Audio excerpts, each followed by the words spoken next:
Christmas is just around the corner and I've put together some fun Christmas card painting ideas for you. Whether you're looking to make personalized cards for family and friends or just want to get into the festive spirit, I'd love for you to join me. We will be painting these 3 Christmas cards together.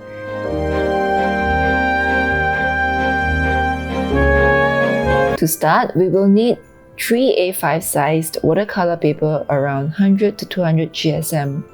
This year, I've chosen a warmer, cozier theme for our cards, moving away from the usual cold, snowy winter scenes.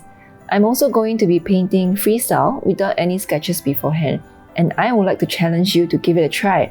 It's so liberating and the results are often much more free and fun than those planned out designs. So for our first Christmas card, let's start with the tree.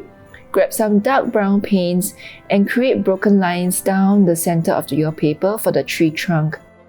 Lightly mark where the pot will be, but don't worry about filling it in yet, we'll do that later.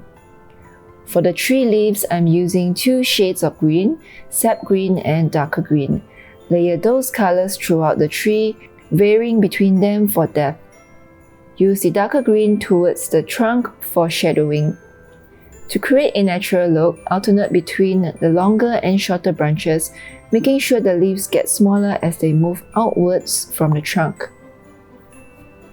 For controlled strokes, use a small synthetic brush and hold it like a pencil. This gives you better precision for smaller, fine lines. Leave gaps between branches as we will be adding the dried orange slices there later. I like to finish off the branches with little dots for added texture and interest. Next, let's add those orange slices. Choose any shades of yellow and orange and then layer them on, switching between the 2 colors as you go.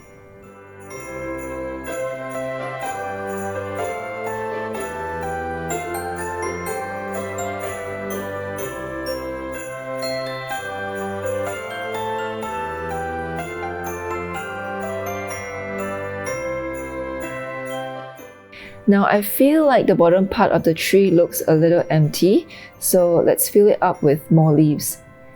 I'm going to add more of those dark greens to give more shadows and contrast. Do the same and fill up the areas around the center of the tree. As you're doing this, try to balance the tree's shape by filling both sides evenly so it doesn't look lopsided.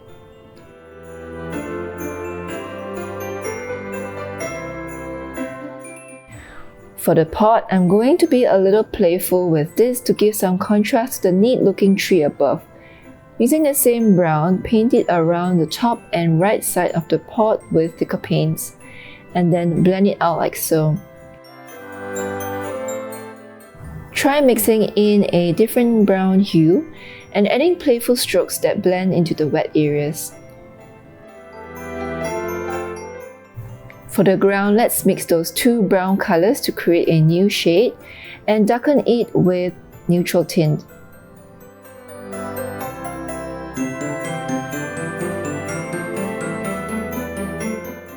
Feel free to add more vibrant strokes in to make it more interesting.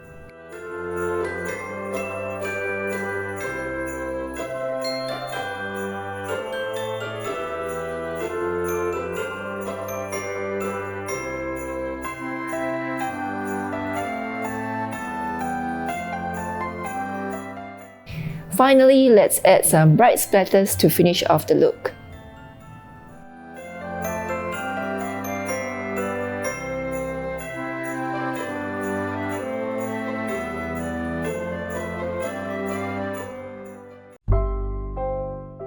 Next, for our second Christmas card, let's paint some candles. You can refer to the finished painting on the side for guidance. Since we are painting freestyle, I'll start by lightly marking where the candle base will go with a horizontal line, just to set the composition.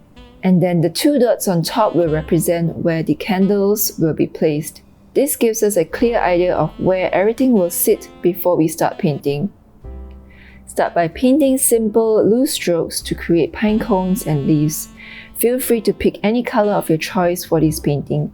We're not focusing on perfect detail, but just trying to capture the overall shape of the pine cone with broad V-shaped strokes. Use darker browns around the inner areas for shading and depth. If you're interested to learn more on how to paint a pine cone, I have another tutorial on this, so do check it out. Next, let's fill in the rest of the design with leaves, just like what we did in the first card. Keep them loose and natural.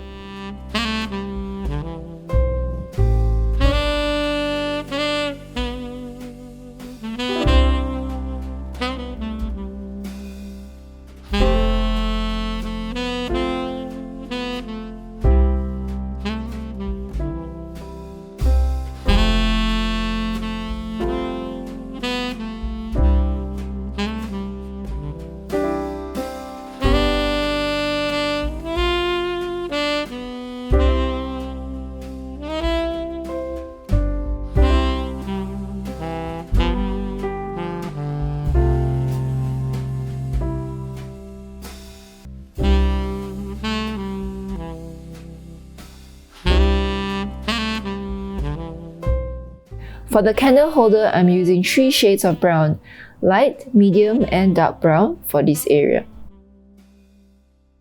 Let's assume that we have the light source coming in from the left, so the shadows will fall on the right.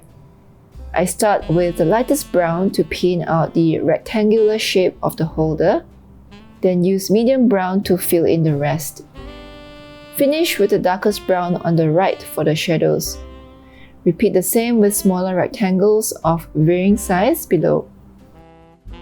Don't worry if it looks messy, it's all part of the loose freestyle we're going for.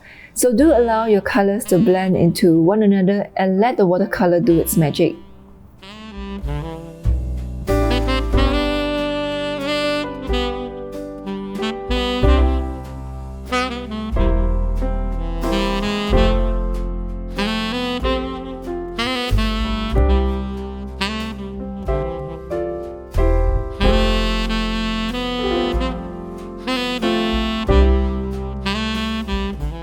Once the holder is painted, outline the candle with a fine brush and blend the rest into the background.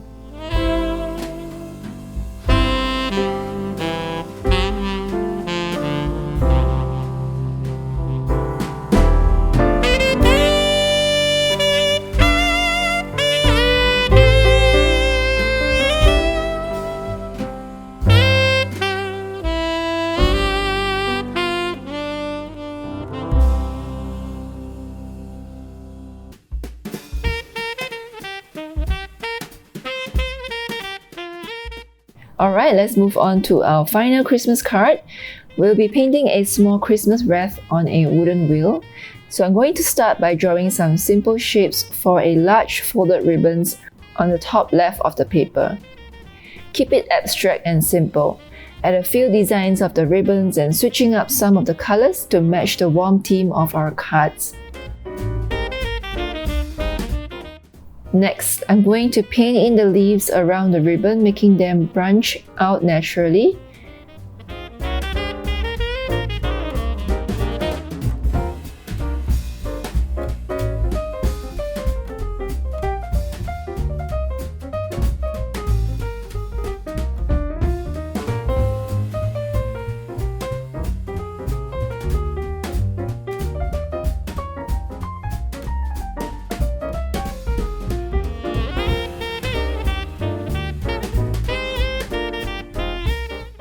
Add some bright red holly berries to make the wreath pop.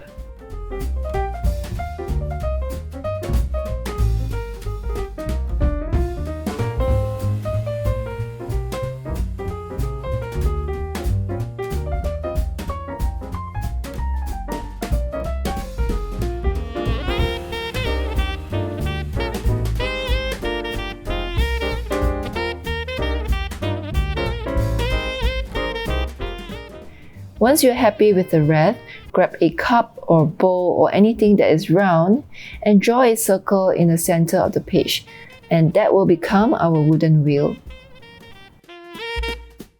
Then using the same browns, paint in the wheels and have the colors bleed into one another for a more organic, fluid look.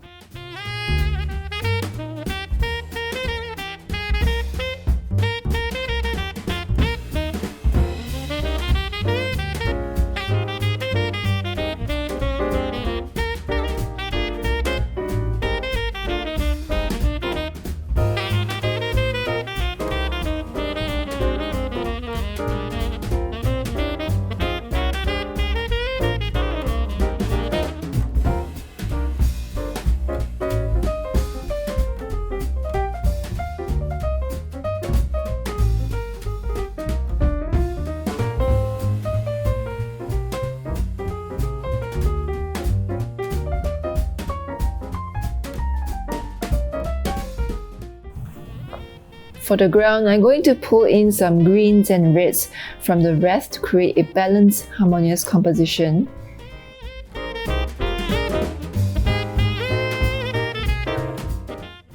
And finally, let's finish off with some splatters of paints for texture and a little extra festive flair.